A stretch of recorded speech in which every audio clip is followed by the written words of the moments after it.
Bill Murray has spent decades building a reputation as one of the most surprising and popular personalities in Hollywood. A man whose quirky humor made him feel virtually untouchable. But in more recent times, his name has been doing the rounds on the internet for a totally opposite cause. And this is not a new movie or a return performance. What's remarkable is not only what happened but how he chose to respond when it all started to go apart.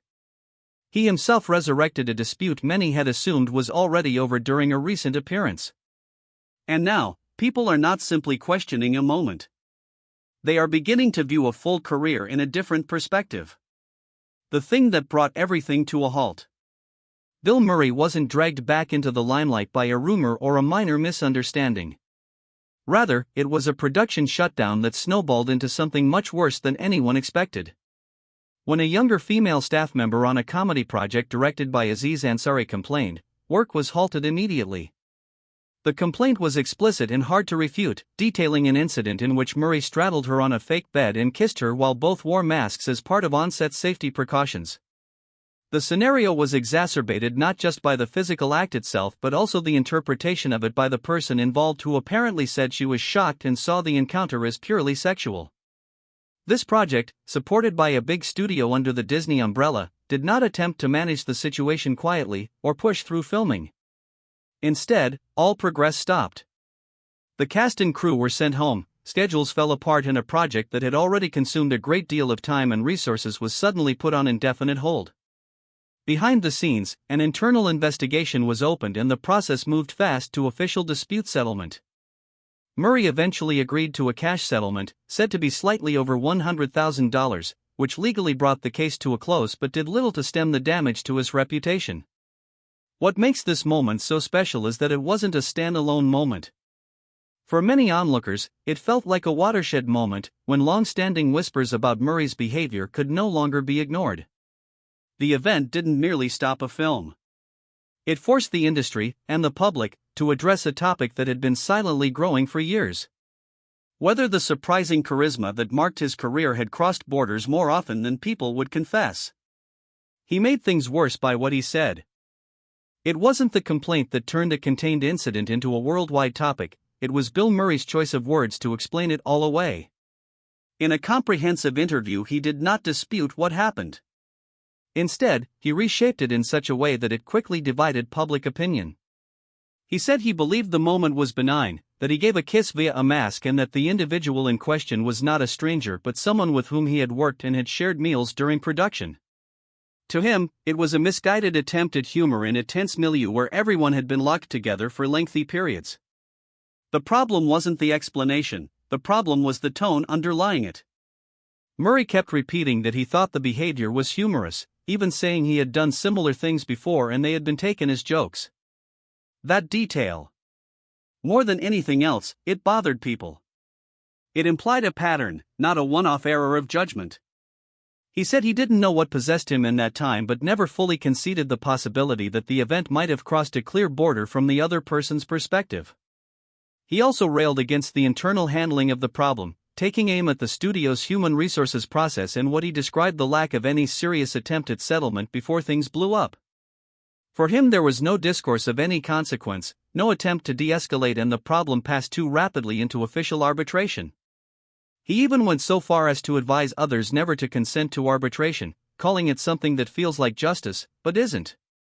Perhaps the most stunning element of his answer was the way he characterized his own involvement thereafter.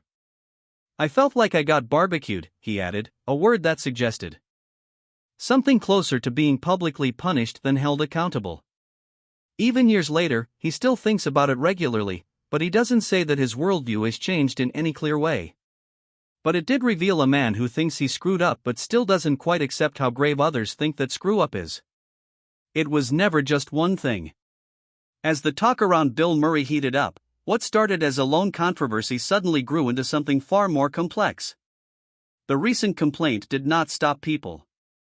They began to re-examine stories that had been discreetly told for decades, stories that, at the time, were typically seen as personality peculiarities or part of a chaotic creative process.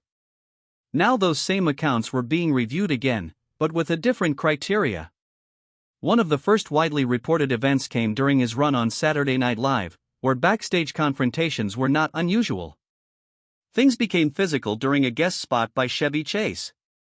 Those who were there afterward characterized it as an uncomfortable and heated conflict, not the sort of thing that could be dismissed as playful rivalry. It was considered an ego contest at the time. In retrospect, it sounds different. More accounts were added as the years went by. Gina Davis subsequently spoke about feeling pressured while filming, saying there were times she said no multiple times to anything that made her uncomfortable and felt her no wasn't respected. Richard Dreyfuss told a story of an argument that got out of hand so fast that something was thrown at him from point-blank range. These weren't isolated quarrels about writings or performances. They were personal, emotional, and some were physically confrontational. They were angry. Other stories contributed to the pattern in quieter but no less worrisome ways. Lucy Liu has talked about being humiliated in front of other people during a rehearsal. She said that comments were unacceptable and needless. Seth Green told a story from his youth that disturbed him deeply, and described behavior that crossed a boundary even in a funny setting. None of these tales were fresh, but together they started to make a consistent picture. What was different was not the facts but the context in which they were seen. Actions that had earlier appeared odd or challenging were being rethought as part of a larger pattern. That story didn't start with the recent episode. It just got people to put together things that have been there in front of them for years. The reputation that saved him. For many years, Bill Murray had a kind of protection that very few actors ever possess. He was known not merely as a good public figure, but as a near-mythic one. Stories of his crashing parties, paying for strangers' meals, or showing up in mundane situations made him seem less like a superstar and more like a cultural phenomenon. Because that reputation counted, and it determined how people understood everything else about him, including things that could have been a cause for worry. That impression generated a weird dynamic even in the industry. Directors and co-stars spoke of him as unpredictable, although that unpredictability was typically contextualized as part of his creative process rather than an issue. He built a career on improvisation, on taking situations beyond what was written, on not following conventional frameworks. In many occasions, that strategy resulted in remarkable performances and iconic situations. But it also blurred the line between spontaneity and control, particularly on sets where not everyone was equally powerful or authoritative. There were also professional disagreements that added silently to this picture. His extended conflict with Harold Ramis on the making of Groundhog Day became one of the most talked about disputes of his career. It was said to be more than creative differences and became a personal schism that lasted for decades. They ceased all communication and only reconciled shortly before Ramis's passing. At the time, this was often referred to as the cost of creative passion. Now it seems like another illustration of how complicated relationships were for him through different phases of his life. What complicated things even further was that Murray was never the standard Hollywood mold.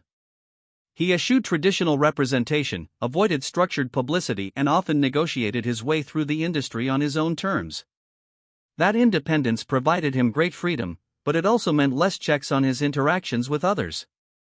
People adapted to him, not the other way around. If the outcomes were successful, those compromises were easier to justify.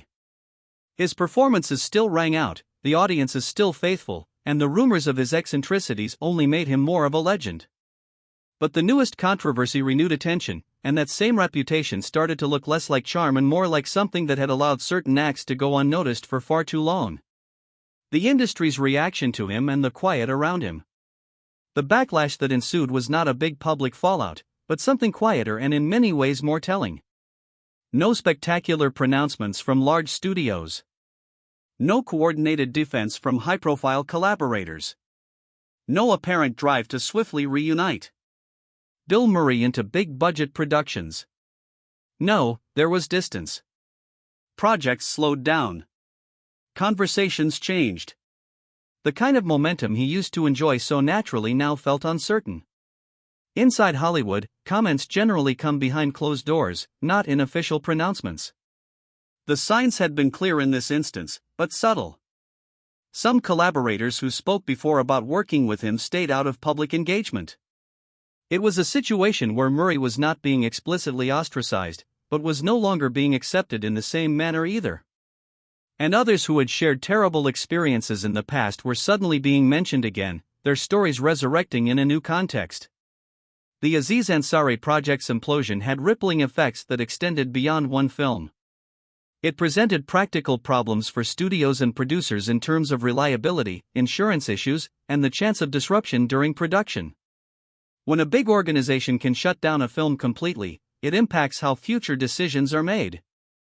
That sort of precedence is a factor, even if they don't say so straight up. It creates hesitancy, and in a business predicated on deadlines and financial planning, this can be enough to push possibilities away. There was no joint censure, at the same time. Some continued to view Murray through the prism of his long career, isolating his work from the issue. Others focused on the pattern that seemed to be building, linking contemporary occurrences with accounts from the past in a way that made them harder to deny. The outcome was a dual perception, revered for what he had done, but increasingly questioned for how he had behaved. And what made this moment even more complicated was that there was no apparent resolution. The legal situation had been settled, the project was gone, and still the conversation grew. The story, without any one ending, was left open, not prescribed by any one statement or result, but by the varied ways different people decided to interpret the same set of events. The true reason everyone is talking about him now. And it wasn't the accusation, or even the history behind it, that finally propelled this into world attention. It's the mismatch between expectation and response. In an industry where public apologies are frequently carefully prepared and aim to fix damage, Bill Murray did something completely different. He admitted what had happened, but never quite got on the same page with how seriously others took it. That's the space people keep coming back to. In interviews, he repeatedly said he thought the event had been misinterpreted, portraying it as a joke that didn't work out rather than wrongdoing. At the same time, he confessed that he still thinks about the episode regularly, hinting that it had a lasting influence on him personally. But even in that reflection, there wasn't a distinct turn toward remorse the way the audience has learned to expect. Rather, there was a kind of obstinate consistency, a refusal to see his own deeds through another lens. That position has produced a tension that is difficult to reconcile. It's a long-tenured public person who has literally made a career out of being unpredictable, who has always played by his own rules. On the other hand, there's a cultural moment that requires accountability, clarity, and recognition of boundaries. When those two realities clash, the end effect isn't controversy but confusion. People are not just reacting to what happened, they are reacting to how it is being framed. That's why the topic has escalated from one instance to a larger reckoning about who Bill Murray is. The reports of yesterday, the emotions of today, and his own comments, have added up to more than the sum of any one incident. It's not about determining if he stepped over a line in a moment. It is a question of whether that line was ever firmly recognized. And that's the part that keeps his name out there. Not because new facts are being revealed, but because the same facts are being interpreted in a way that feels unresolved. The more he talks, the more the tension comes out and the more difficult it is for the conversation to die down. So what do you think? Was this just a joke that got taken the wrong way, or something that should have been treated more seriously? Let me know what you think in the comments and make sure to subscribe for more stories like this.